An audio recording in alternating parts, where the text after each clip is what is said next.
Welcome to Procurement Talk, and this is your host, David Byrne. Procurement Talk is for procurement and business professionals, where we provide insights and solutions to your procurement challenges. Today's episode is about engaging your team. The average person changes jobs 12 times in their lifetime. Many spend 5 years or less within a role. I worked for an organisation that had a staff turnover of 20%. The organisation employed over 1,000 employees. That's replacing and retraining 200 employees each and every year. That is crazy, absolutely crazy stuff. Think of the lost productivity, decrease in revenue because you've had to retrain over 20% of your workforce. At that same organisation, I built a motivated and engaged procurement team which had zero turnover and delivered a 92% engagement score. How? Well, let me tell you. I put together an engagement plan on how I wanted to bring together my team and lead them. It focused on a 4-step model, which I call PAST: purpose, autonomy, support, and time. And in putting together this model, I had to accept that 1, I've got A, B, and C players within my team. We're all individual and unique. We think we're special, and as such, you have different players within your team that are at different levels. Some are high achievers and some aren't. So, by categorising them in A, B and C players, that makes it easier. Second, understand that your employees will want to move them. So why not help them? Bring them in. Help them get to the next stage, the next journey, the next job for those employees, so that they can embrace the next role, whilst also making a significant contribution in their current role. Now, to the model. Firstly, purpose. The procurement team needs a belief. We need to understand where we are headed within the organisation and how we can make a real difference. Procurement operates across the whole of the business and as such can offer real value to the business. This needs to be reported, recognised and also rewarded. Paychecks can't buy passion. You need a passion, you need a belief that the procurement team can hold on to. This is critical in your engagement plan. Second, autonomy. Give ownership to your employees. Don't micromanage an employee. I don't know any employee that's been micromanaged that's delivered something significant.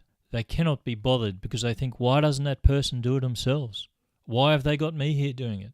Give them ownership of the task. We're all grown adults, so give them the freedom. Sure, you need oversight, but don't micromanage the employee. Give them autonomy to grow, personally and professionally. Thirdly, support. All employees should have a training and development program. This is critical in developing their engagement and ensuring they're actively involved with what's happening in the organisation. The training and development should focus not just on what they want to do in the near future, but also in the longer term. And this may mean that the employees want to move to another department. They might want to go and work in marketing or the projects team. Great, fantastic. What can we do to help them get there? What tasks can we include in their current roles that can support them to achieve that objective? This ensures that your employees are engaged and that they're not actively working on other tasks and not having an interest in what the procurement team is doing. So you must have a training and development program for all your team to ensure that they are involved and that they are actively contributing to the organisation. This helps with the engagement and brings them in together. The support should also include incentives. Incentives can come in many forms.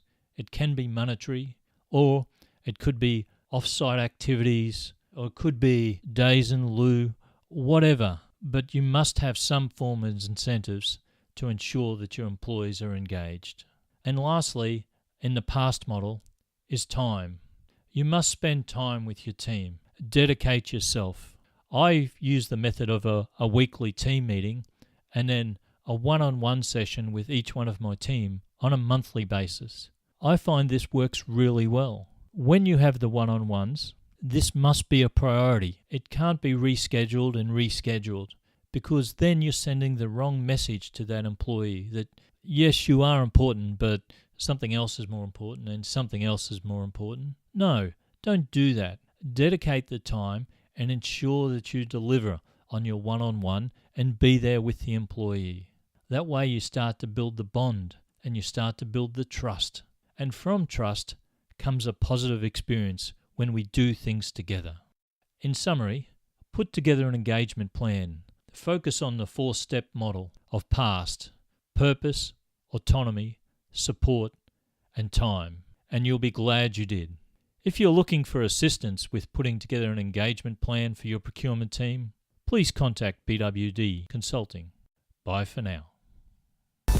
This concludes this episode of Procurement Talk. Thank you for listening.